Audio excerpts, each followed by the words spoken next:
Welcome to week 11 of the NFL season. And week 11 means that we have 10 full weeks of data to look at. We know what's been hitting, what's been not, what positions, what salary ranges. I got all that and more talking about it here in the 10 under 10 podcast, where I give you my 10 favorite plays under 10% owned, 5 from Draftkings, 5 from FanDuel, brought to you by our boys at DFS Army. Let's get into it. I'm excited. Let's go.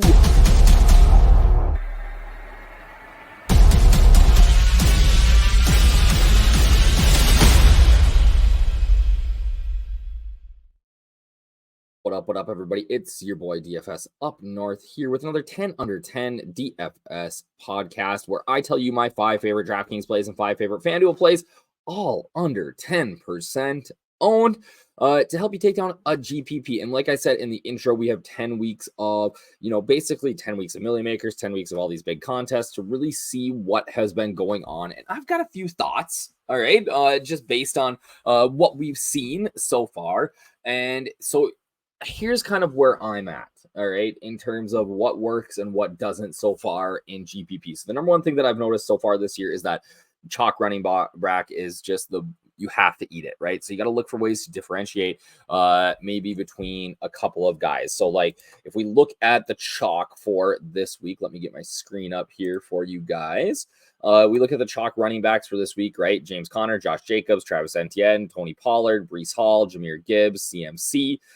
So for me, when I'm looking at this list, right, of all these guys that are in, Singletary, Jones, Rachaad White, I'm looking at all these guys that are over 10% owned, and where, who has the highest upside, right? And for me, it just comes down a little bit to what the rest of the offense looks like.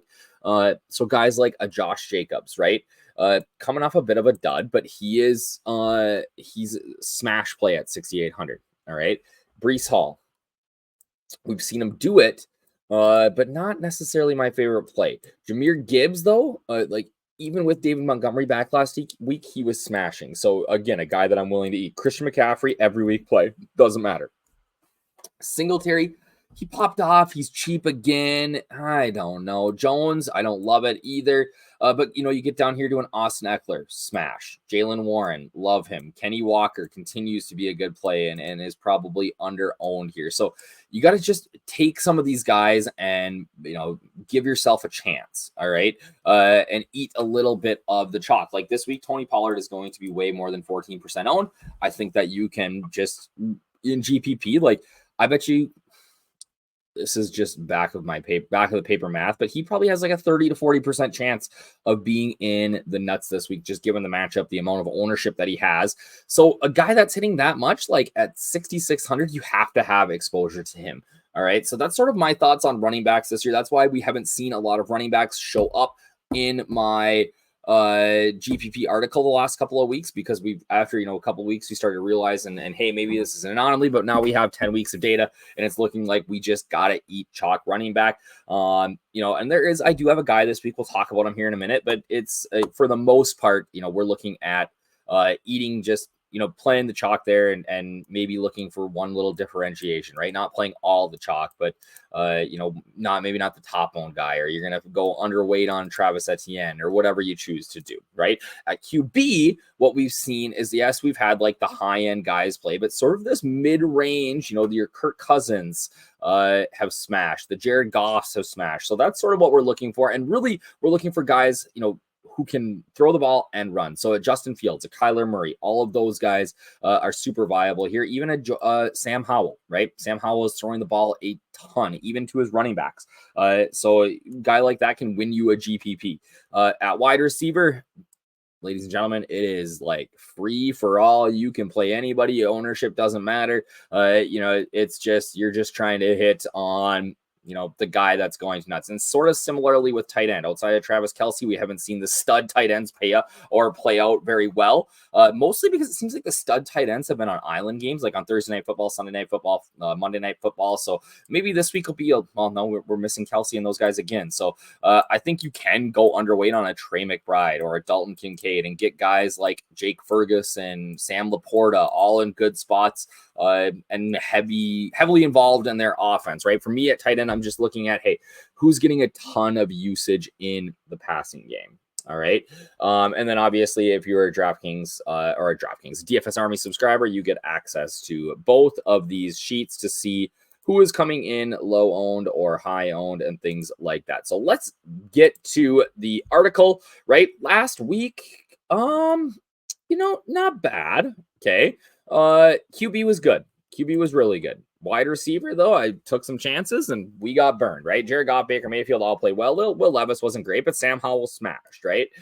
Jahan Dotson in the Sam Howell smash didn't do anything. Coming off a week where he was like one of the best wide receivers in the NFL, he did nothing, right? I wrote in here, had I pivoted guys like Brandon Cooks and Trent Irwin instead of Michael Thomas and Jahan Dotson, they were similar price tags, we would have had a much better week, right? So this week, sort of sticking with that theme of running quarterbacks, I am very, very intrigued by Dorian Thompson-Robinson. Now, I get it. Earlier this season, he didn't do much, right, in his one start. They went to PJ Walker, but they've now said that they are going with Robinson. They've got some capital invested in him. They like him. He was a preseason stud. He's got rushing upside. Like at 4,800, 4,500, which is just a wild price. He doesn't have to do anything.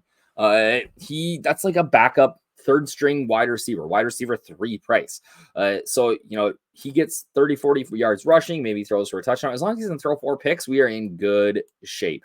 Going against the Steelers, divisional matchup, which isn't ideal, but the Steelers have been a decent team to throw the ball against. They're much better against the run, and he's at home, which is always a plus side. Speaking of running quarterbacks, we've got Kyler Murray. Didn't throw a TD pass last week, but he did throw for 249 yards, scrambled for 1.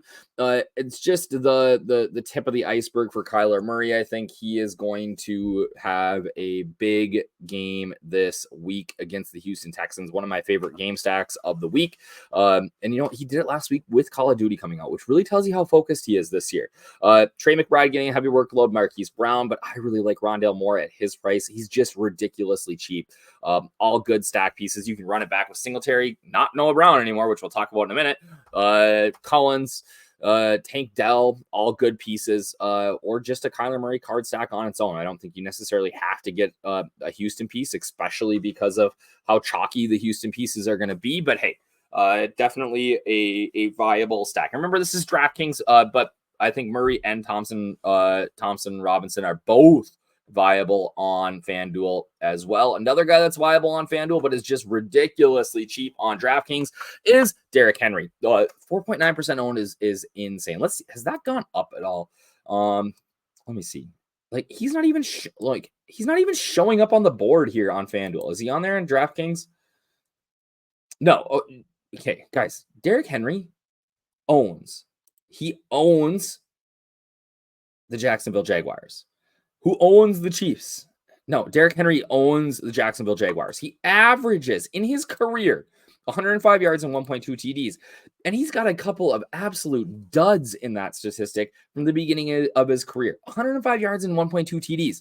He's 6,300. I get that they couldn't get anything going on the ground last week against the Bucs, but the Bucs are a tough run defense. They sell out to stop the run and make you throw against them, which they're not very good at throwing, or their secondary isn't very good. I love Derrick Henry this week. One-off piece of a Trevor Lawrence stack who I like as well. It's just way too cheap. The potential outcome is 20 plus DraftKings points, or 30 plus really, if he has one of the games that he's had recently. So I am in love with Derrick Henry, especially at that price point this week. That is the one running back where I'm like kind of getting off of the chalk. Just because, I feel like we can get off the chalk with good running backs. All right. And Derrick Henry is a good running back. Tyjae Spears has a place in this offense, but I don't think that it necessarily comes at the expense of Derrick Henry. All right. Speaking of guys who have places in high powered offense, Brandon Ayuk, 8% owned. Like he should be twice as owned as he is here. He can get it done in multiple ways. He can be a target hog. He can just blow the top off the defense. Like he's shown that it doesn't matter. He's going to get his every single week. Like I just said about Derrick Henry, now the San Francisco 49ers are playing the Bucs. The best way to attack them is through the air. I expect Purdy to air it out a ton. Deebo Samuel being back does hurt him, but it also gives him a better matchup in the secondary. So I think that Ayuk is sitting on one of those like 2 touchdown games that we've seen him do multiple times. And at his ownership and price combination, it's just way too low. Another guy that I love, high-powered offense, second in targets. Jake Ferguson, tight end for the Dallas Cowboys. If you've read this article before, you listen to the Discord. I love Jake Ferguson. Close to a core play for me almost every single week. Like, he just smashes every single time he is in the lineup. Doesn't matter who they're playing. I mean, it's the Panthers. Everyone's going to play Pollard, so maybe it's a little leverage off of Pollard, though I think the real leverage is coming up in my FanDuel section, which I'll talk about here in a second. Again, if you want to get access to all of these DFS Army tools, things like that, and become a VIP, you can use that code UpNorth, gets you 10% off for life, and become a millionaire like my boy Bobby Wow, who, I mean, the wildness of this, like, I feel like this was 2 or 3 years, not even 3 years ago, right? 2 years ago, and David Johnson was putting up 15 points. Sterling Shepard, 23. It's insane how fast guys sort of get out of the league, right? They're one day here, one day gone. On FanDuel, all right? My 10 favorite, or my 5 favorite plays on FanDuel start with Trevor Lawrence, all right? He is going to bounce back and have a big game at some point. He hasn't been bad. Last week was bad, 49ers, but it's 49ers, right? He hasn't been bad. Okay. He's been like putting up 16, 17, 18 FanDuel points a week. But they've been taking their foot off the gas and not airing it out a ton when they get up. I think this is a much better, game script for him here this week. He should be in a more competitive game against the Titans, and the Titans secondary is god awful. Okay, pair him with Calvin Ridley, Christian Kirk, or even Evan Ingram, who I think is underpriced and can rack up a bunch of points. All right, Evan Ingram's might be more of a stack for FanDuel. For me, I'm looking probably Ridley here as my top option, followed by Christian Kirk. Sticking with our theme here, running do-it-all quarterbacks who can win you GPPs. Justin Fields making his return to the field after missing the previous 5 weeks. Like, here's the deal. He's got 30-point upside every time he's on the field. Like, it's against the Lions. It's going to be a shootout. I don't know why you wouldn't, like, why his ownership isn't twice what it is, or 3 times. I'm going to have 20% Justin Fields this week just because, like, he has that massive 30-point upside every time. I think you can run him naked, but I like DJ Moore. I think he drags more with him again this week. We've seen Moore sort of come back to earth a little with Tyson Bagent behind under center. So I think that Justin Fields and that DJ Moore connection continues here. And those who have GPP winning upside written all over them, game stack with the Lions if you want. Even throw Cole Kmet in there. All right. I think that Fields gets it done with his legs against the line, but also, like, I think he's going to air it out and throw for 250 here and multiple touchdowns and be in the mix for the Nuts QB. All right. Here is the big leverage on the field. And this is like a super punt here, right? But as we looked at the chalkboard a little bit ago, everybody and their mother is going to play Tony Pollard, especially on FanDuel with his price. So get yourself a little bit of Rico Dowdle. All right. You might think I'm crazy. I get it. But, like, he got all the carries in the fourth last week. This game could be out of hand at the halftime. They could give, and just trying to protect Pollard and Dak, Dowdle could get an entire half to himself and with Deuce Vaughn, right? And he gets touches in the first half too, right? Like, he has, like, the potential to maybe score a touchdown in the first half and in the second half, right? And just kill the Pollard chalk. Really a one touchdown though, and, like, he is at his price is very viable. Makes a lot work. I kind of like, I mean, at 0.5% owned, if I play 150 lineups and I have 4% Dowdle, I can kill four lineups, right? There are going to be guys that are 7K that are going to get zeros too. So I'm into that. So Noah Brown, I'm coming back to you because he is hurt and he is out this week. So we're going to actually look at we're going to go through the process that I go through, try to find a guy that we can replace in this article for him. So you guys are going to do that with me here.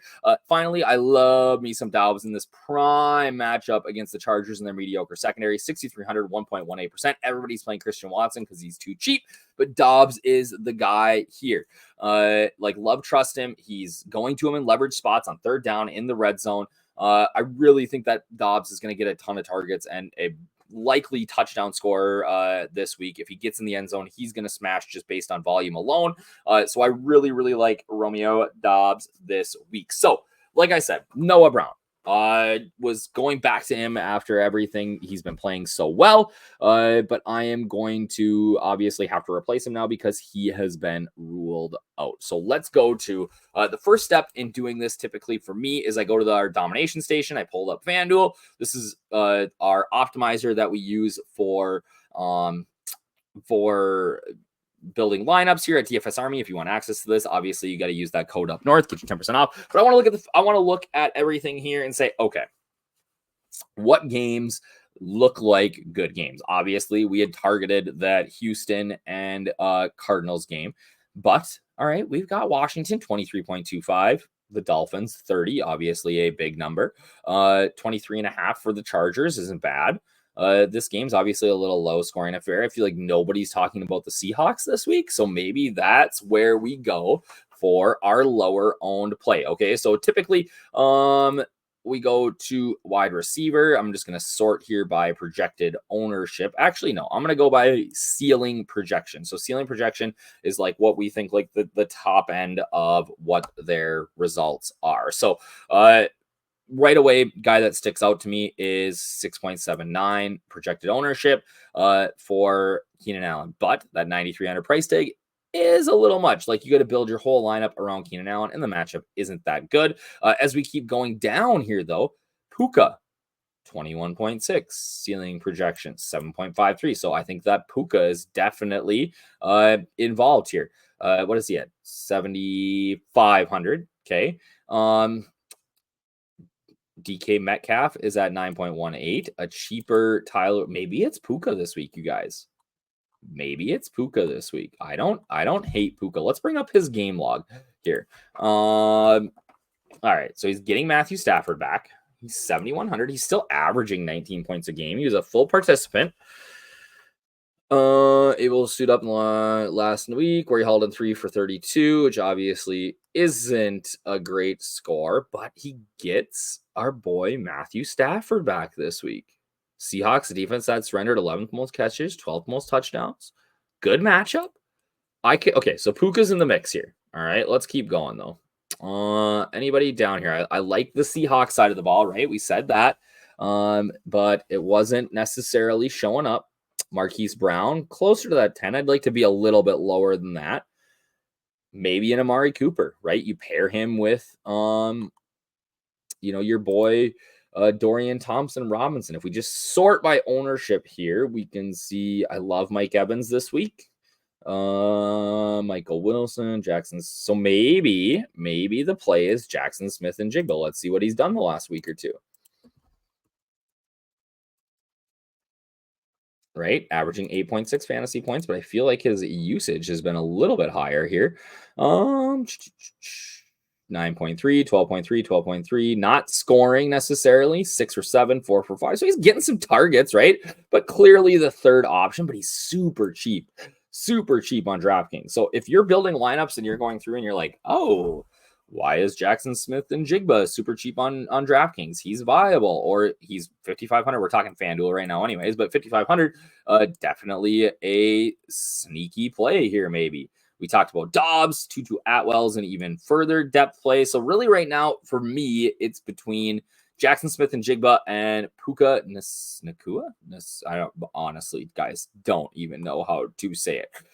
So let's go to this. All right, let's go to the Proptimizer, which is another tool that we have at DraftKings, and see what the betting market is saying about our boys here. If we can get this thing to load, my internet has been super slow. All right, let's search player.